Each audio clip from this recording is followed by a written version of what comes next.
کے لیے جس کی بنیاد پہ یہ بل پاس ہو سکتا تھا۔ اور آپ جانتے ہیں کہ سینٹ کی تشکیل کیسے دی گئی ہے، 26ویں آئینی ترمیم کیسے پاس کی گئی تھی، ویل چیئر پہ سینیٹروں کو اغوا کر کے پیش کیا گیا تھا۔ کل بھی ایک ایسا سانحہ ہوا، 2 سینیٹروں نے اپنی پارٹیوں سے غداری کی بنیاد پر ایک سیاہ مسودے کو پاس کیا گیا۔ اور یہ سیاہ مسودہ کیا ہے، یہ کیا کہتا ہے؟ پاکستان کے عوام کو یہ بتانا ہمارا فرض ہے، آپ کا فرض ہے کہ یہ ان کی زندگیوں پر، ان کی آبرو پر، ان کے جان و مال پر حملہ ہے۔ یہ نہ سمجھیے کہ بس ایک آئینی ترمیم ہوئی جو کوئی قانونی نوعیت کی بات ہے جس کا کوئی اثر ان کی زندگیوں پر نہیں پڑے گا۔ آج صبح ہی میں ایک عدالت پہ پیش ہو کر آیا ہوں جہاں آج سے ہی جج صاحبان کے تیور بدلے ہوئے ہیں، آنکھیں جھکی ہوئی ہیں، دل بجھے ہوئے ہیں۔ آج ہمیں نظر آتا ہے کہ پاکستان میں قانونی نظام، عدالتی نظام عملاً ختم ہو چکا ہے۔ اب ارادہ ہے ایک ایسی عدالت قائم کرنے کا جس کو نام دیا گیا ہے فیڈرل کانسٹیٹیوشنل کورٹ، جس میں فارم 47 کا وزیر اعظم، وہ وزیر اعظم جو 8 فروری کی لوٹ کے نتیجے میں وزیر اعظم بنا ہے۔ آپ سب جانتے ہیں 8 فروری کو کیا ہوا، اس شہر میں کیا ہوا، کراچی میں کیا ہوا، لاہور میں کیا ہوا، پورے ملک میں کیا ہوا۔ جیتنے والوں کی جیت کو کیسے ہار میں تبدیل کیا گیا، کیسے ایک مصنوعی پارلیمان تخلیق کی گئی، ایک مصنوعی حکومت تخلیق کی گئی۔ اس کے بعد ہم سے، پی ٹی آئی سے مخصوص نشستیں چھینی گئی، لوگوں کو ڈرایا دھمکایا گیا۔ یہ سب کچھ کر کے ایک جعلی 2/3 اکثریت پیدا کی گئی۔ پاکستان کی عوام نے مسلم لیگ نون کو 16 سیٹیں دی تھیں، ان 16 سیٹوں کو پیپلز پارٹی کی حمایت کے ساتھ 2/3 اکثریت میں تبدیل کیا گیا۔ اس میں حصے دار ایمل ولی بھی ہیں ANP کے، اس میں اور بھی ہیں، باپ پارٹی بھی ہے۔ سب کو کچھ نہ کچھ دے کر ایک مصنوعی 2/3 اکثریت کے ذریعے پاکستان کے عوام کے حقوق پر حملہ ہے۔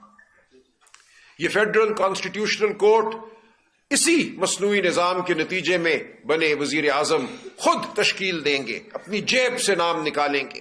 غور سے پڑھیے، یہ ترمیم یہ کہتی ہے کہ پہلا چیف جسٹس اور پہلے جج اس فیڈرل کانسٹیٹیوشنل کورٹ کے وزیر اعظم مقرر کریں گے، وہ نام دیں گے اور صدر ان ناموں کی توثیق کریں گے، نوٹیفیکیشن جاری کریں گے۔ اور یہ کون سا صدر ہے؟ یہ وہ صدر ہے جس کے خلاف مقدمات کی بھرمار کو آپ جانتے ہیں۔ وہ فیک بینک اکاؤنٹس کا case who, bank of Sindh کا، آپ کو یاد ہوگا اتنا وقت نہیں گزرا کس طرح سڑک کے پار سپریم کورٹ کی عدالت میں بچے بچیاں کیشیئر سندھ بینک کے پیش ہوتے تھے اور کہتے تھے ہمارے اکاؤنٹوں میں اربوں روپے کہاں سے آئے ہمیں نہیں پتا۔ اربوں روپے ان کے اکاؤنٹوں میں آتے تھے، ان کے اکاؤنٹوں سے کیش نکال لیا جاتا تھا، وہ کہاں جاتا تھا؟ اور تمام انگلیاں ایک ہی جانب اٹھیں۔ وہ ایک مقدمہ بنا اور اس مقدمے کو یکلخت اس مصنوعی رجیم نے ختم کر دیا، اس مصنوعی حکومت نے۔ اس صدر کو تا حیات استثناء دے دیا گیا ہے قانونی عمل سے۔ یہ کہا گیا ہے کہ صدر مملکت کے خلاف کوئی مقدمہ قائم نہیں رہ سکتا، کوئی فوجی کارروائی نہیں ہو سکتی تمام عمر کے لیے۔ اس کی مثال تاریخ میں نہیں ملتی۔ بڑے سے بڑا بدکار، بڑے سے بڑا جابر بالآخر قانون کے سامنے آیا ہے۔ ہماری اپنی روایت، روشن روایت حضرت عمر فاروق کی ہے۔ کوئی شخصیت ہماری مملکت میں ایسی نہیں ہو سکتی جو قانون کے سامنے، عدالت کے سامنے جواب دہ نہ ہو۔ لیکن اس سیاہ ترمیم نے یہی کیا ہے، صدر مملکت کو تا حیات استثناء دے دیا ہے، اور ساتھ ہی یہ کہا ہے کہ آرمی چیف، ایئر چیف اور نیول چیف کو بھی یہی استثناء حاصل ہوگا۔ ان کے سامنے ہے مشرف کا انجام، کس طرح وہ در بدر ہوا، کس طرح عدالت نے اس کو سزائے موت سنائی، اس نے جو آئین کی پامالی کی، آئین کے ساتھ جو کھلواڑ کیا۔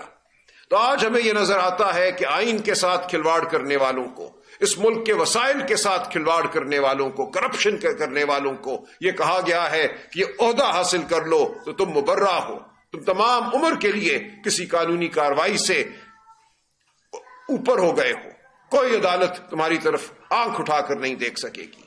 تو یہ ہے وہ ترمیم جو کی گئی ہے، اور جو عدالت بنائی جائے گی وہ انہی کے نمائندوں کی ہوگی، ان لوگوں کی ہوگی جن کے نام یہ لوگ اپروو کریں گے۔ وہ جو ہمیں نظر آتے ہیں اور جو پس پردہ کھڑے اصل طاقت استعمال کر رہے ہیں۔ تو اس نظام نے ایک مصنوعی نظام قائم کیا ہے، قانون کا، عدالت کا، جو طاقت کے تابع ہے، جو جبر کے تابع ہے۔ اب آپ کے بچے اگر اغوا ہوتے ہیں، رات کی تاریکی میں بیگو ڈالے آپ کے گھروں پر حملہ کرتے ہیں، چادر چار دیواری کو پامال کرتے ہیں، آپ کے خلاف جھوٹے مقدمے بنا کر آپ کو جیلوں میں ڈالا جاتا ہے، تو یاد رکھیے ہم پہلے آئینی پٹیشنیں کرتے تھے، ہمیں کچھ امید ہوتی تھی کہ وہ کسی ایسی عدالت کے سامنے جائیں گی جہاں سے معاملہ شاید انصاف کی بنیاد پر طے ہو، اور پھر معاملہ سپریم کورٹ میں جائے گا۔ ہمیں کچھ امید ہوتی تھی کہ سپریم کورٹ میں کچھ غیور جج ہوں گے، قانون کو بلند کرنے والے، انصاف کو بلند کرنے والے، انسانی حقوق کے پاسدار۔ اب ہمیں ایسی کوئی امید نہیں ہے۔ ہمارے سامنے ایک ایسا نظام کھڑا کر دیا ہے جو ایک اندھی کھائی ہے۔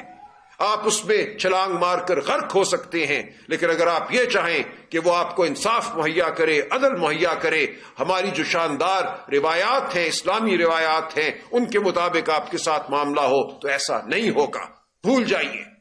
اب آپ کے سامنے یہ سوال ہے کہ آپ نے کرنا کیا ہے، پوری قوم کے سامنے یہ سوال ہے کہ آپ نے کرنا کیا ہے۔ کیا ہم سب بھیڑ بکریاں ہیں جو اس جبر کو سہیں گے، جو اس جبر کے تحت اپنی زندگیاں گزاریں گے، جو بیگو ڈالوں کے انتظار میں سسکیں گے؟ یا ہم نے کوئی قدم اٹھانا ہے، ہم نے اپنی آواز بلند کرنی ہے، ہم نے نکلنا ہے؟ یہ زندہ قوموں کا شیوا ہے۔ ایسا نہیں ہے کہ آئین اور قانون اور ہمارا تمدن، ہماری تاریخ، ہمارا دین ہمیں روکتے ہیں یہ کرنے سے۔ ان کا تو اصرار ہے کہ ظلم کے خلاف نکلو، جبر کے خلاف نکلو، آواز بلند کرو، اپنی گردنوں کو اٹھا کے رکھو، اپنے سروں کو اٹھا کے رکھو، جھکنے مت دو اپنے سروں کو، اپنے دلوں میں بہادری پیدا کرو۔ تو ہم آپ کے سامنے بار بار آتے رہیں گے، میرے ساتھ اکابرین بیٹھے ہیں جو مزید بات کریں گے، لیکن مجھے صرف اتنا کہنا ہے آپ کے توسط پاکستانی قوم کو کہ اب یہ وقت قیام ہے۔ یہ ایسا وقت ہے جب ہمیں کلیدی فیصلے کرنے ہیں، اپنی اور اپنی نسلوں کے حوالے سے، اس مملکت کے حوالے سے جس کا خواب علامہ نے دیکھا تھا، علامہ اقبال نے۔ قائد اعظم کے افکار کیا تھے، ان کی سوچ کیا تھی؟ آج 78 سال بعد ہر چیز کی نفی ہو چکی ہے۔ ہم ایک جبر اور آمریت کے نظام میں پھینک دیے گئے ہیں۔ ہم اس نظام کو قبول نہیں کریں گے، ہم اس کے خلاف کھڑے ہوں گے۔ جنہوں نے کل غداری کی ان کو عبرت کا نشانہ بنانا اس قوم کا کام ہے۔ غداروں کو بھی ہم کہیں چھپنے نہیں دیں گے، اور جابر کا ہم مقابلہ کریں گے۔ جابر کے سامنے ہم کلمہ حق ادا کرتے رہیں گے۔ علامہ صاحب آپ مزید فرمائیے۔ بسم اللہ الرحمن الرحیم۔